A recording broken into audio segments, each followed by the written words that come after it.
నమస్కారం. ఎస్ఎన్ఎస్కి స్వాగతం.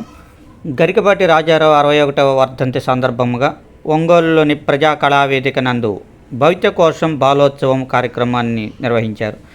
ఈ బాలోత్సవ కార్యక్రమంలో విద్యార్థులు నృత్య ప్రదర్శనలను ప్రదర్శించగా ప్రజలను ఎంతగానో ఆకట్టుకున్నాయి.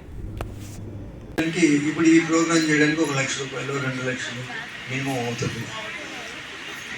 ఎలా పోగు చేస్తున్నాడో ఎలా చేస్తున్నాడో తెలియదు, కానీ తన స్వలాభం ఏందో నాకు తెలియదు.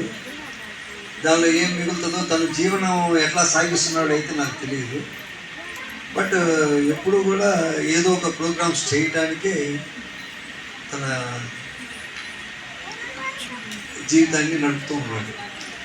వీటిలో ఎట్లా తన జీవన శైలిని సాగిస్తున్నాడో నాకు అర్థం కాదు.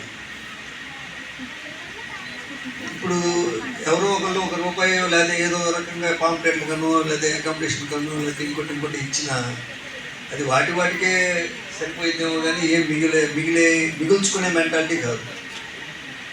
కాబట్టి అతనికి ఎప్పటికీ కూడా నా తోడ్పాటు ఉంటుందని నేను ప్రామిస్ చేస్తున్నాను. ఇంకా ఈ ప్రోగ్రాంలో ఈ బాలోత్సవాలు అనే ప్రోగ్రాము